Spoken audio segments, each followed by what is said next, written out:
Hi, it's Ethan Musolini, the Merchant of Success. Welcome to this video. And in this video episode, I'm going to talk about how do you deal with ambition and conflict at the workplace in this new year? Because remember again, this video series is about how do you make this year the best ever. You know, as I've, during this work that I've been doing for the last 12 years, coaching individuals, speaking to organizations on team building, customer service, leadership, sales, public speaking, and all that, I've come across many interesting situations and scenarios which some staff communicate about the challenges they face at work. And one of those challenges is, for example, you find someone is very ambitious, they want to go to the next level, a higher job, to become a manager, to become a supervisor, to become, whatever that bigger post, the next level is. And that's what these videos are about, to inspire you to go to the next level, because life is about growth and expansion and moving up the ladder of life, of career, of profession, or wherever you are.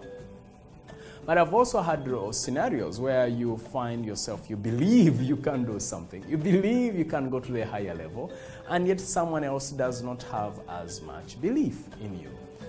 So I've had scenarios whereby people feel they can go to a higher level and the immediate supervisor says no.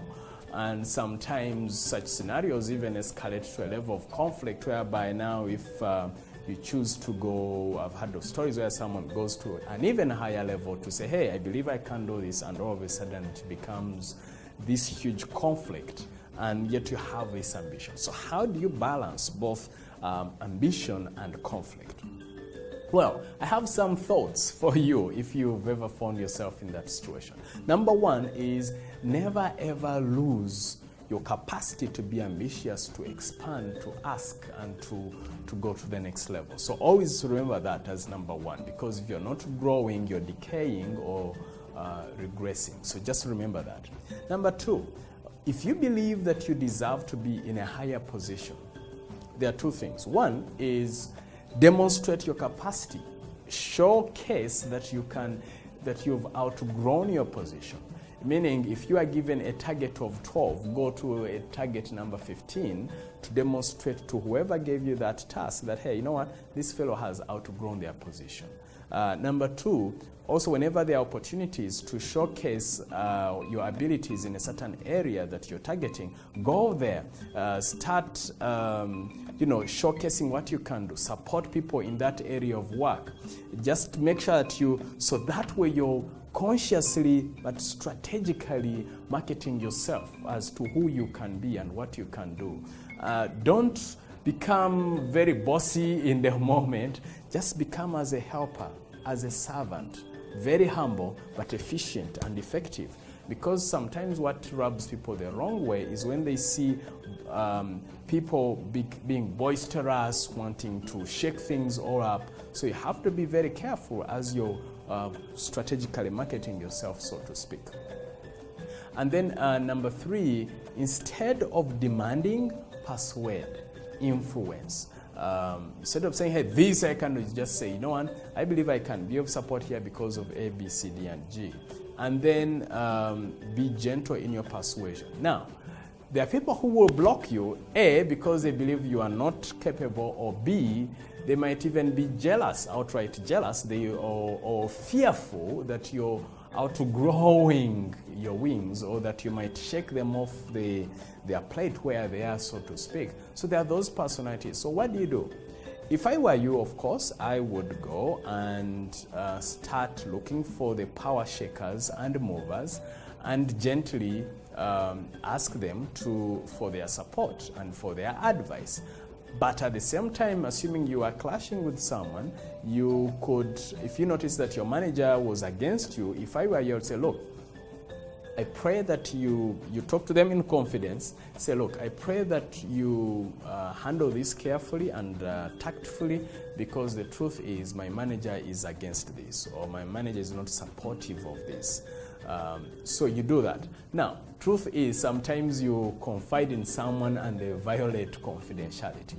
So If I were you, what would I do then if you notice that?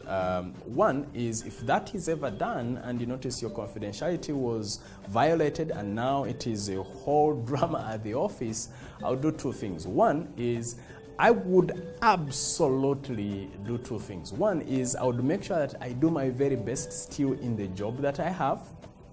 Number two, I would make sure that whoever I have conflict with, I do not blow it out of proportion. I would greet the person. I would work at forgiving them. I would work at praying for them to manage my emotions and my mind. Because you see, if you do not forgive and manage your emotions and your mind, then that negative energy will be seeping through your mind, your body, and everywhere, which is not going to be very pleasant to the people that you're communicating to.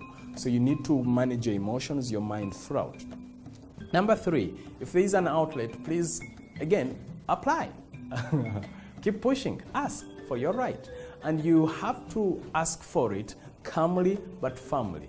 Because sometimes what kills opportunities is when you choose to become angry and feisty, and because then when you throw that energy of, yeah, I'll show you what I'm made of, then the other person is also going to show you, yeah, let me show you what I am made of. I am your boss. So you have to be tactical and firm and loving at the same time, but ambitious at the same in the same package. I know it sounds a bit convoluted, but you see, it is more complex. It is too complex to be said in one statement. So you have to look at all factors at play. But I also have to add, you have to be emotionally intelligent in the moment. There are moments when you should even ask for that. There are moments when you shouldn't. There are moments when you should ask for an opportunity and when you shouldn't. For example, you shouldn't find your boss very busy and then you start selling your idea. Say, look, when would be a good time for me to come and speak to you for 5 minutes because this is very urgent. Also, if you find that, say, your relationship with your line manager, whoever it is totally lost, so not totally lost, but hot, go talk to them face to face. Be firm, be a man or woman, be a leader. Take charge of your life. Look at them in the eyes, say, look, I know you're upset about this, I know, but this is where I'm coming from. I trust you, I believe in you, I believe that, and you can even appreciate them from the positives. I like the fact that you've done this for me, you give me good feedback about this, you do this for me, you do this for me, I appreciate that. And I also feel for me to go to another level, which would make me remember you for the rest of my life, is if you enabled me to allow me to apply for this opportunity, or if you supported me to do this, because at the end of the day, it would do this for me, and most importantly, it would do this for organization. And for you as a manager, it would mean this for you. It would mean that years from now, I'll be remembering you as someone who supported me in growing, in expanding. So what you're doing there is you're not just pushing your case. Push the case not only for you, but for the organization and the manager where you feel you need support. So you have to sell yourself. You have to sell the idea. But sometimes the problem is there are people who just focus on selling the idea and themselves, and they forget what is in it for the organization, what's in it for the person you are attempting to convince. But when you combine the three, then there is that better conviction, persuasion, and then before you know it, you'll be in a much better position to be accepted. But there could be those moments and you do all these things and nothing seems to happen and nothing seems to pop up. Hey, it might mean that you keep doing your very best while looking out elsewhere for better opportunities. But even before you run, I'm asking you this. Have you done your very best? I usually tell people that usually stuff doesn't happen because A, you're not ready for it, B, it might be dangerous for you, 3, it could be that where you are is the better opportunity and you are prepared, you're being prepared, 4, it could be that opportunity that you're looking at may not be the right opportunity for you. God is saying, no, that's not the right thing for you, there's a better one for you. Sometimes one door is closed and 3 more are open, or a bigger one is open. So there are many variables to this, but hopefully I've given you some hints and ideas, and depending on your situation, you might find a potential solution for you. So that's it in this particular video, on how to balance ambition and conflict at the workplace. And if you have, I'm sure you have some thoughts and ideas on how to balance those two how to balance those two, ambition and conflict at the workplace. So please share them below this video, or it could be text or audio. Share your thoughts or ideas below this and let me know what you think. How should one balance such a scenario? And of course, I would encourage you to follow me on Facebook and like my Facebook fan page, that is facebook.com/Ethan Mussolini. Follow me on Twitter, that is twitter.com/Ethan Mussolini. You can also visit my websites, ethanmussolini.com and then succeedingdaily.com. If you want me to become your coach, to become your guide and support you through this journey, or you want to invite me to facilitate sessions at your organization, or to speak to your staff as a motivational speaker or a keynote speaker anywhere in the world, you can call me at +256 772 936361 or email info@ethanmussolini.com. So those are the contacts you can use to engage me as your coach, as a keynote speaker, as a motivational speaker, or as a facilitator in different areas. It could be team building, public speaking, stress management. I'm brilliant at all those topics and many more, which you can find out on my website, as mentioned, ethanmussolini.com. So thank you for letting me to come into your life and share these ideas with you. Let me know what you think, and if you're on YouTube, kindly subscribe to this channel. There should be a link titled subscribe.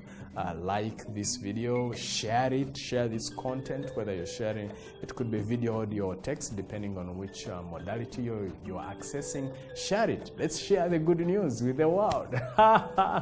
Thank you. May you have an amazing year. Make it the best ever. That's my wish for you.